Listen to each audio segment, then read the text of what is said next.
Professores indígenas de Roraima e professores da Rede Municipal de Canoas, no Rio Grande do Sul. Milhares de quilômetros de distância entre eles. Mas quando o tema é a valorização dos saberes locais, eles têm muito em comum. Nos dois territórios, esses conhecimentos são cada vez mais valorizados na hora de pensar em estratégias de fortalecimento das políticas públicas de educação. Em Canoas, o trabalho colaborativo, horizontal e cheio de afeto resultou em um currículo desenhado pelos próprios professores da rede. Cartografias de implementação dos referenciais curriculares. Um processo formativo que mudou a cara dos anos finais do ensino fundamental. Nós percebemos, no contexto da Rede Municipal de Ensino de Canoas, um potencial significativo de professores, mais de 51% dos professores da rede, em nível de pós-graduação. Isso nos fez olhar para essa realidade e querer conhecer esses saberes dos professores. E entendemos que era importante que esses professores continuassem a ser pesquisadores. Nós entendemos que era um percurso que se apoiava na decolonialidade, ou seja, na perspectiva de formação continuada de professores que considera os conhecimentos dos professores, os saberes, e não apenas o professor como um informante, mas um professor que também produz conhecimento. Um exemplo que eu poderia dar, dessa transformação na prática docente em relação à implementação da BNCC se deu, por exemplo, no grupo da área de ciências. A BNCC trouxe mudanças muito significativas nessa disciplina curricular. Conteúdos que eram de ciências foram para a área de geografia e os professores, num primeiro momento, ao se depararem com a BNCC, eles entraram em crise.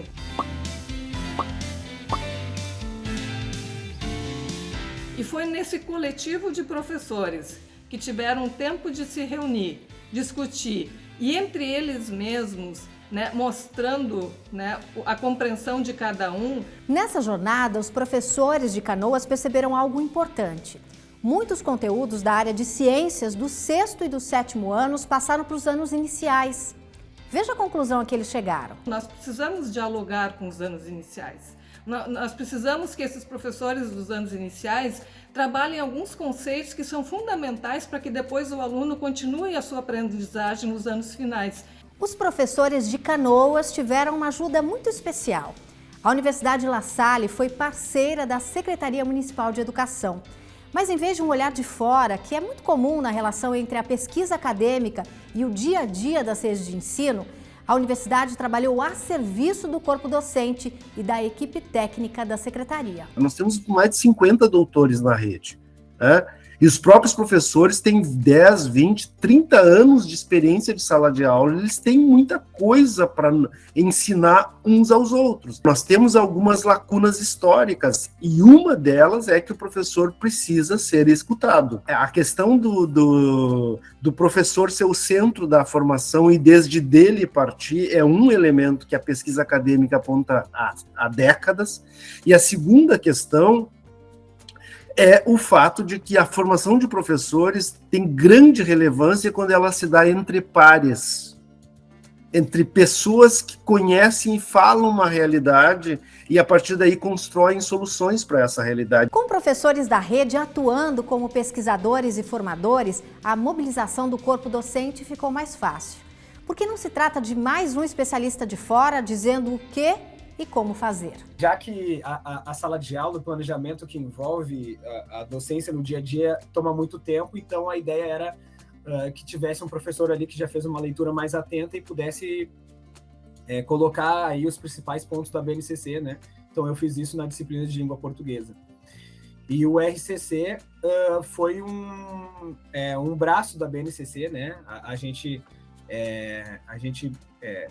meio que se baseou nele e buscou encontrar, acho que todos os componentes curriculares buscaram fazer isso, buscar encontrar quais foram as lacunas, No caso da língua portuguesa, a gente colocou habilidades que envolvem também mais a pesquisa na escola. Colocamos também uma habilidade específica lá sobre a questão afro, a questão indígena, ligada à literatura. A gente acho importante colocar uma habilidade e objetos de conhecimento específicos sobre isso. Então, essas foram contribuições que o RCC trouxe a partir da discussão em grupo, da discussão com os colegas, da leitura da BNCC, da discussão dessas habilidades, né? Eu acho que foi isso, assim, os professores da rede buscarem,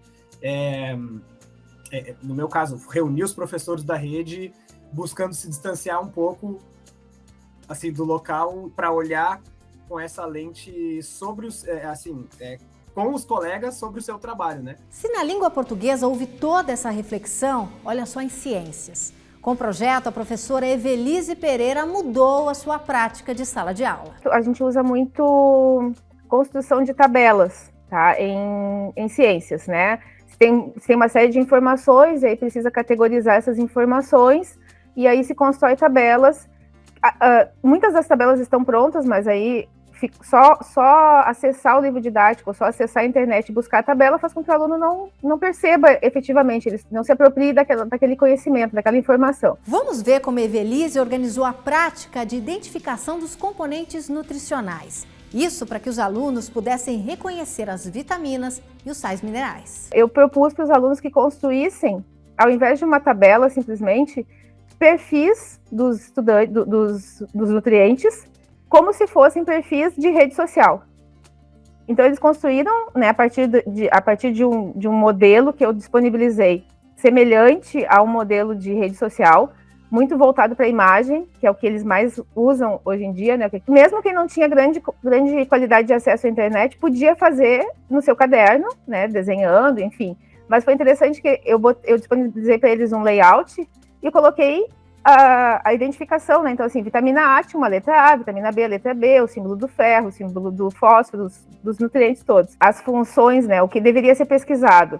Função foi ajustado como a profissão daquele micronutriente, né? A localização, que tem até um ícone tradicional, né, nas redes sociais, ali, aquele íconezinho que indica a localização, foi usado para indicar em que alimento que se encontrava, setas indicativas de aumento ou de diminuição para registrar a doença que causava se tivesse em excesso ou em falta aquele nutriente. Então foi uma atividade que foi muito bacana. O que você achou da valorização dos professores lá de Canoas que acabamos de ver? Enquanto você forma opinião, a gente embarca nas asas da tecnologia e salta direto para o extremo norte do Brasil. E lá, vamos visitar outro projeto que valoriza o reconhecimento de saberes em comunidades indígenas do estado de Roraima. Além do saber docente, aqui há o olhar para o território e a cultura local. Juntos, eles fazem toda a diferença. A revoada das formigas tanajuras, o plantio da mandioca e do milho, a casa de farinha, o lago, os igarapés e até mesmo o jogo de futebol no fim de tarde. Em Roraima, esses espaços e acontecimentos naturais, sociais e culturais passaram a ser a matéria-prima das propostas pedagógicas de algumas escolas indígenas do estado. Em cada comunidade, a rotina é organizada em um calendário.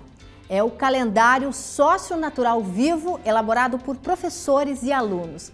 Gente, é uma obra de arte. E o melhor de tudo, ele fica à disposição na escola ao lado de um etnomapa. O etnomapa é outra bela representação feita por eles para saber onde e quando cada atividade acontece. Ambos, calendário e mapa, são a base para os professores planejarem as aulas.